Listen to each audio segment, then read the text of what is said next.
It's the top Mac nigga show. Oh shit, it's your Mac man Hero. Oh shit, it's the top Mac nigga show. Oh shit, y'all know what's happening. Man Hero. Bossmack. We in business.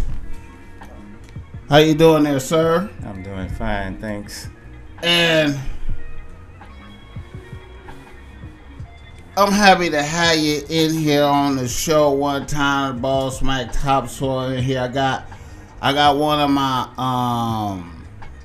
I got one of my OG elders that raised me up from the soil, from a youngin', responsible for a lot of my growth and development. Brother Charles. Turner.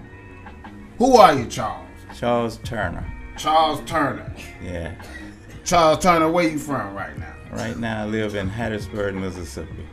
Okay. And how long you been a resident of Hattiesburg, Mississippi? It's been close to about 20 years. About 20 years? Oh yeah. And before that, you was a resident in Los Angeles. Yeah, I lived in Compton. In Compton, specifically. In Compton Junior College and Long Beach State University. You went to Compton Junior College and Long Beach State. Yeah, that's right. How long was you a resident of Compton? A little over 20 years. 20 years? Okay. So when did you first come to Compton? 1974, I think, thereabout. 1974. Right. And where you lived at? Tamarind. Tamarind? Yes. Tamarind. It's a street in Compton. Okay. Yeah. Yeah, I'm Tamarind. familiar. That's a very famous Compton Street, Tamarind. Yeah. If y'all don't know that, that's a very famous Compton Street, Tamarind. All right. So when you first moved to Compton, what was it like? What was the environment? Was it predominantly black, Mexican, white people? What was the environment? I guess at that time it was predominantly black. It was We black. had a few Mexicans, but not that much. Okay. Was it like gang violence then? Well, it's always been gang violence, not to a high degree though. I Right. think a lot of it was a spin-off from LA. Right. See, when you got a major city like Los Angeles, you can't have crime rate too high because that kill your tourism. Right. So they push off the bodies in Compton. So you think Compton was like it spiked more there than LA, you thought? Well, it didn't, but from the records, it looked like it did. In other Okay. words, it wasn't a tourist attraction to come to Compton. Right, It was okay. to come to LA. So if you're going to have a high crime rate in Los Angeles, no one would come. But if you had one in Compton, they would come to LA, but not to Compton. Okay. All right. What was your occupation back then? Well, I was a student going to school to be an engineer. Okay. Yeah. So you was just a 24/7 student. Well, more or less, I had to work while I was going to school. It wasn't Yeah. privileged. Okay. I feel you. Right, That's I had to do both. I wasn't privileged to have the type of lifestyle that would afford me just to go to college. Right. Okay. So you live in an environment. Did the gang violence affect you, or was it like just kind of around you, or was it something that you had to really be concerned with, or was it like, okay, I'm gonna just keep my eye on these dudes over here, I ain't tripping? It wasn't that degree.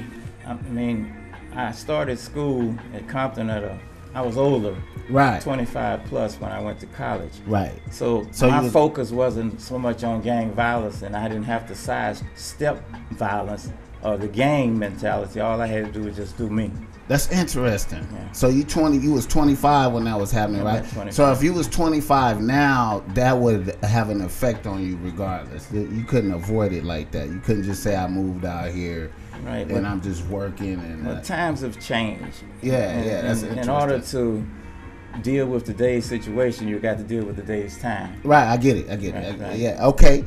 So, but okay, in the 74, 75 era, what was the like fun shit to do back then with it? Oh, well, aside from going to school, the things we got involved in, we did a lot of clubs. Right.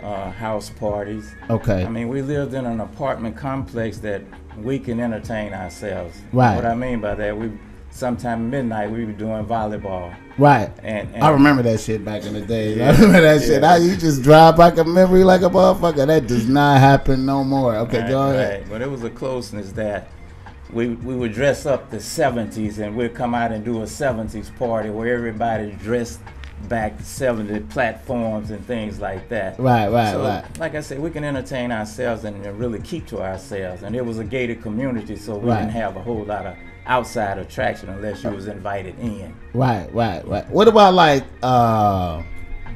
Hollywood and shit like that? I mean, did you ever go Well, up? that wasn't something.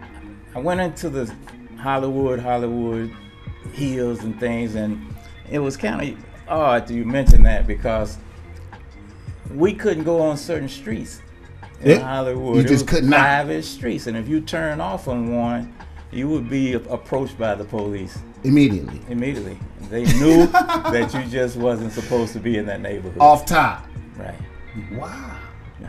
Okay, so like some of the heroes back then, some of the big names, you know, OJ,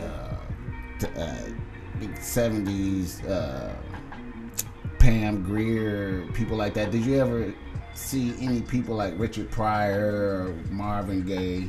No, I guess I remember Richard Pryor from just news more or less, where he first said that when he set himself on fire, and he said that was a reason for him getting high and menthol cigarettes, but it was just a thing that he had to present to the news media. Right. But we didn't see a lot of the Hollywood glamour. If you did, you would go to a party. Like once I went to a Beverly Hills, the Hilton. Okay. And you every now and then, but it wasn't something that we really paid that much attention to. Right. I guess we was trying to survive. More or less, huh? Right. Wow, that's interesting. So like, what about like Central Avenue? Was that popping in that time, or was that has started to deteriorate by that? Well, it was. It's something that I had a dentist that had never passed Crenshaw in South Central. She had never been. I mean, it was just a way of life. The city was like really segregated off. Well, people that were into money, professional people, they never really would come to South Central. Never. And Central Boulevard back in the day, probably before I got here, where it was something nice, but after the riots, that was the downfall of the black community, especially South Central Los Angeles. Okay. Where we went and burned our own. Right. And then the people that had businesses, they didn't come back and invest in the community. Right. So you start seeing a lot of gang violence, project style living, and it changed Los Angeles from what it used to be to what it was. Okay, what about the impact of the Nation of Islam when you arrived here? What did you notice them when you arrived here? Were you aware of them before you came? Before I came, I got into Islam when I was in the military. Okay. It stemmed that there was a lot of things about Elijah Muhammad that I think was quite interesting to me. The way a brother should treat a wife or a woman. Right. The respect that the black woman deserved that didn't get. Right. And that's when I got more into the Islam. But I didn't get that when I got here. I got that before I came. Right. So did you link up with them when you got here, or did you just... Well, no, I never... Before I came, as a matter of fact, I got a chance to go to Chicago. I forget what it is, where the brothers and the men sit on the lower levels and the sisters sit up in the balcony area. The brothers and sisters didn't worship together. Right. And then you had a chance to focus on what was being said and not a distraction. Not saying that sisters are a distraction. Right. But when they are separate but equal. Right. They were set apart from Right. the brothers, so that way when the message was given, you would absorb it a lot better. Right. Yeah. I get that. Yeah. It's a big movement out there. I'm going on a tangent, but it's a big movement out there. This guy named Jordan Peterson, this psychologist, clinical psychologist, he was speaking on men and women in the workplace and how, you know, you got all this these issues with the Me Too movement and the feminism and whatnot. And then he point out stuff like, okay, well, is it cool for women to wear makeup? Right. Or is it cool for you to wear high heels? Okay, what are you doing when you wear high heels? What does that really mean? That's like, but anyway, that's not symbolic. It's I'm comfortable in my own skin. Right. If I chose to wear high heels, which I don't, but if I did, I would think if I'm comfortable with it and you couldn't deal with it, you would only see me for a specific instance, and that instance would be me and you passing paths. But after I pass you, it's my issue, not yours anymore. So I can roll with the punches in a sense of speaking. Yeah, I feel you on that, but I was just comparing it to how you was talking about the warship and how they separate. All right, so like, wait, hold on right quick. Hold on. Let me do something. Now, I don't know. I shouldn't have skipped over this, but you're a veteran. Yes, I am. Okay, so when did you go to the Army? I was drafted in 1969. 1969. I went in during the winter months, October, November. Okay, what was that drafted? What was that experience like? Well, when I was coming up, you didn't have a choice. You made 18, they was putting you in certain classes, 1A. When you're 1A, you were drafted right away. And sometimes you got a college deferment. By you going to college, they wouldn't draft you then. So I came along when it wasn't an option, where you can say you wanted to go or you didn't. You had no choice. So you just got a letter in the mail that just said... Well, when you go down and turn 18, you sign up for your local board, wherever you're at. Right. So once you sign up that you're 18, then you're eligible for the draft. Okay, and then you get summoned. Right, they summons you. But I kind of evaded. I was in school somewhat and working. So eventually, when I was in Detroit, Michigan, I was working for a motor company. I got drafted. But my thing, I'd been drafted in Florida and Louisiana, so I was avoiding the draft, I'm going to tell you. I didn't want to have anything to do with it. Some guys at that time ran away to Canada. Yeah. Okay, I heard that stuff. Yeah. So that's what during that era. But eventually, when I got to Michigan, the older men that worked with me say, go ahead and go down to the office and tell them that you want to take a military leave of absence and go do your time, get it behind you, and come on back and make a productive life. Right. Okay, I feel you. So when you went in, what was that? Where they seen you? What happened? Well, I was drafted. By me being drafted in Michigan, I never really did Southern duties. My basic training was in Fort Knox, I'm thinking, Kentucky, Louisville, Kentucky. I did my AIT, which is Advanced Individual Training. I did that in El Paso, Texas. Okay. And from there, I went to Seoul, Korea. So you was out there, huh?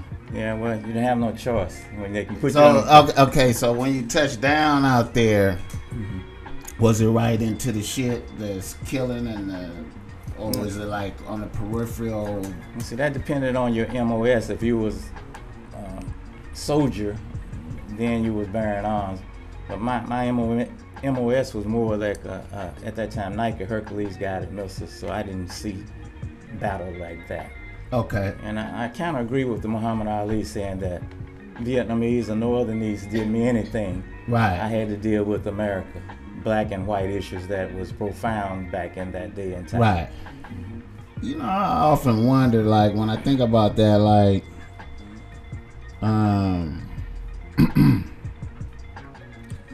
I think, and I compare this with gangbanging a little bit.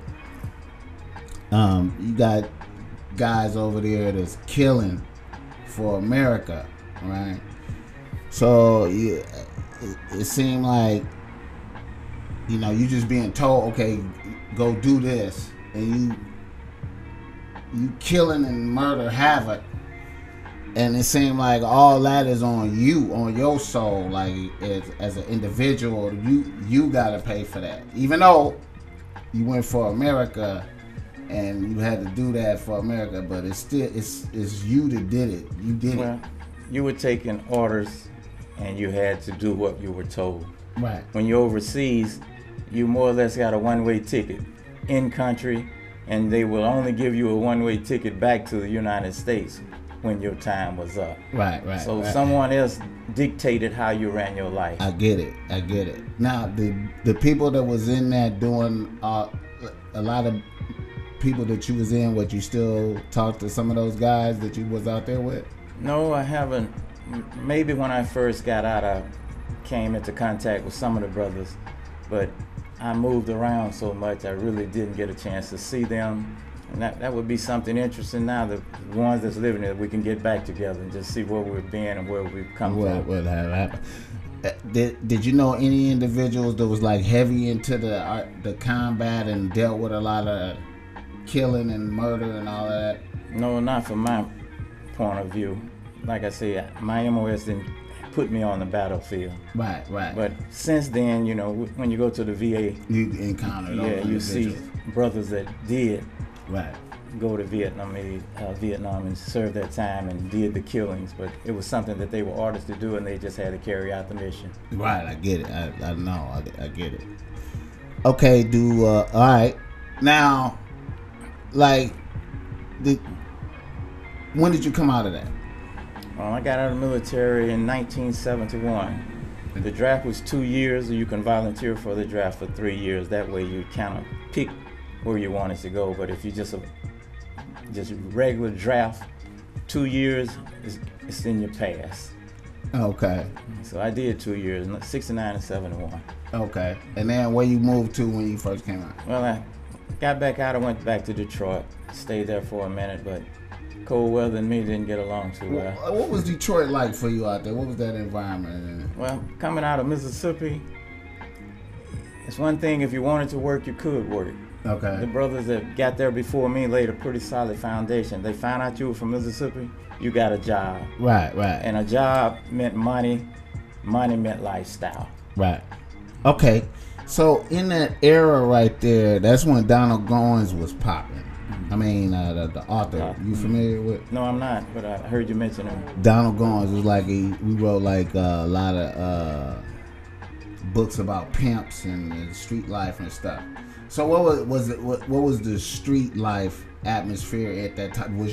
Did you come in contact with that, or was you like more separate? I was just with the work people. I don't know no gangsters out here, none of that. Well, I had values, so I wasn't like a pimp mentality. Right. And respect the sisters, the black woman. Right. I had that already. Right. So I didn't get into the street life from a pimp perspective. Right. Did you smoke weed back then? I smoked weed every day if I could. Back then? Yeah. Okay, so you had to get weed, so that bring you in contact. That was probably the worst thing, quote unquote, that we could have done, and they felt that if you smoke weed, that'll lead you into hard drugs. Right. I didn't find it to be true. I think a person, if he has a mental toughness about himself, he can do the drug. Now, hard drugs, I don't know, mainline and shooting up, I never got into that. Weed was sufficient enough for me. What about like the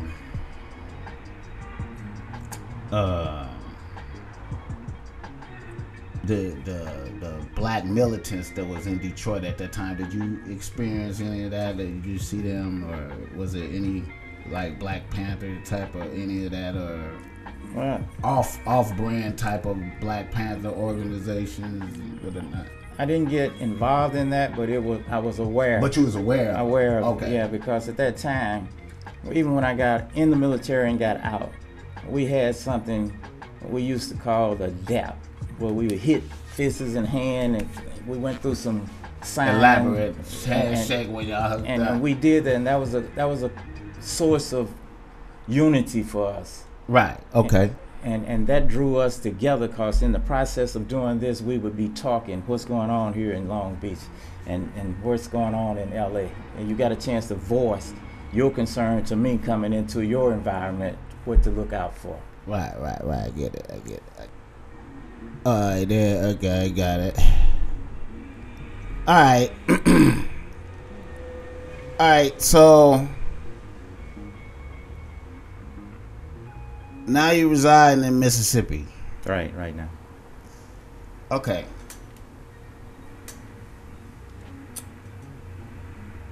Racism in Mississippi. Does it how is it extreme? Is it as bad as we think it is? Is it really bad, or is it just like it is what it is? It just Well, in Mississippi, you can say it like a person don't like you, they'll tell you to your face. Straight out. Here in the city, you got racism, but it's hidden. So which would you prefer? Someone to confront you openly, or lie behind your back, or stab you in the back? Right. So everybody know where they stand out there, and exactly. and you can function like better like that. Well, I think you can respect a man if he told you he didn't like you, than one that said he liked you and he didn't. Very good way of putting that. Wow. The difference between living in Mississippi and here. Well, here you got an opportunity to do a lot of things. Mississippi is limited. It's there, but it's limited to the black man in America. Here you got a vast majority of choices to make. Right. And it's up to you to make the right choices. Whatever choice you make is your right choice. And if it's your wrong choice, it could have been your right choice. Can you understand that? Okay, now I don't want to make you uncomfortable or anything, but you have a skin condition. Vitiligo. Mm-hmm. How long have you had that? I'm not quite sure, but it's been in excess of 20 years. Okay. Right. Could you feel it when it began, or it was there? I saw the evidence when it began. It was like a white spot in my face. Right. And it's subtle. Right. It's a slow change that over time. Let me give you an example of something that I heard. You can boil a hot pail of water and throw a frog in it and he'll jump out. Right. But you can put it on low and put him in there and he'll stay right there and boil to death. Right. This is something that it happened over years. Yeah. It was obvious to me, but I wasn't aware. See, some people look at me and frown. Some people look at me and they have the same condition. Right. Well, I see myself once in the morning in the mirror. After that, I don't see myself. Right. So I don't have to deal with what you see. Right. And if you can't accept what you see, then you don't have to be around me. Right, I get it. But it has nothing to do with a person's intelligence, likes or dislike. Right. It's a skin deficiency, a pigmentation loss. Right. I had no control over that. I can either hold my head down low and wallow in it, or I can raise my head up and walk right through it. I feel you, brother. Yeah. Yeah. Now, it's like a genetic thing. It just happens. It's not. I found some of my aunts and uncles on my father's side So had it, but it only was like a opposite of a mole. It was just the opposite of that. It was a little spot here along your legs. Right. But my condition got to the point it just overtook my body. Right. Yeah, and they have treatments that after a certain percentage of the vitiligo is over your body, they can erase all color from your body. Right. And it'll never be what it used to be. Right. Well, I was in hopes that one day mine would come back. Right. And right now it is doing that. Right. Right. But it's the same subtle, and it happens so sudden Right. that maybe by the time I really look in the mirror and take a second take, I would have my natural color back. Right. Right. You're a religious person. Yeah, you can say that. You go to church, yeah? Yeah, I do go to church. I believe in God. I'm trying to get a full understanding of some things that I'm not quite sure about. Right, I feel you, brother. I'm struggling myself trying. All right, out there in Mississippi, magic. Have you ever heard anything like that out there? Like, Magic? yeah. I'm not stuff, sure. Curse people, all that type of shit. Cursing people. I'm not. Yeah. That's magic. I'm not understanding. Like magic, like people that do spells on people. Oh, black magic. Black magic, yeah. Yeah. Not like tricks and Well, stuff like that. When I came out of high school, 17, my father's one of his friends warned me I went to live in New Orleans. And he said it's alive and well, and he told me some of the things be cautioned. Back then, it took a village to raise a child because you didn't just get from your family, you got from the community. Need to gain from everybody. And knowledge from everybody. And you take a little information from him, from her, and then it's the makeup of you. Right. And I haven't really been involved in black magic or had anybody cast a spell on me, not that I know of. Right. So I'm not too into that. Right, but he warned you about that. Right. It say it's alive and well. Right. Yeah. This is an abstract question I was just throwing out there, man. You know what I'm saying? I've been, Well, I can understand it. See, out of the mouth of babes, children would ask you something and sincere, regardless how it come out. Right. A child asks me, what is that? And their parents will say, don't do this. Even though the parent wants to know, right, the child asks the question. Right. But the child had no hidden motives for the asking of that question. Right. So I say, don't stop them from asking. Right. See, can I answer it? Right. Answer it to the point that they can understand. Right. And as you do that, then you gain in life, because you won't have to ever worry about that person being approaching someone, right, wondering what it is if you tried your best to explain it to them. Right. Well, man, you know what? I appreciate you talking to me, Charles. I appreciate you, man. I don't want to hold you up too long, man. I feel like we got a good little half hour at least, something in here. You feel me? Yeah, Jimmy, it's good. I'm glad you had a chance to sit down and communicate and talk to one another. Yeah. Understand a younger perspective that you just didn't wash. You say, just wash out. That you heard some of the things and you passing it on, because that's all knowledge is all about. Yeah. And if you learn certain situations, if I came through it and tell you my story, it's a possibility you can do the same thing and come through it. But my hopes is that you will be stronger than me. Yeah. And reach certain points that I did before I did. Yeah. That means when you get to the age where I'm at, then you'll be a little bit better than I am. I feel you. Yeah. I feel you. And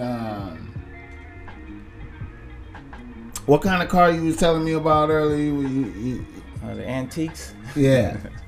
I got a 71 Grand Prix. 71 Grand Prix? Right. 56 Ford. I just wanted him to get that out there for y'all, so y'all know where he's standing on the... All right. Thank you, sir. You're more than welcome. All right, brother. Have a good one. Yes, sir. All right.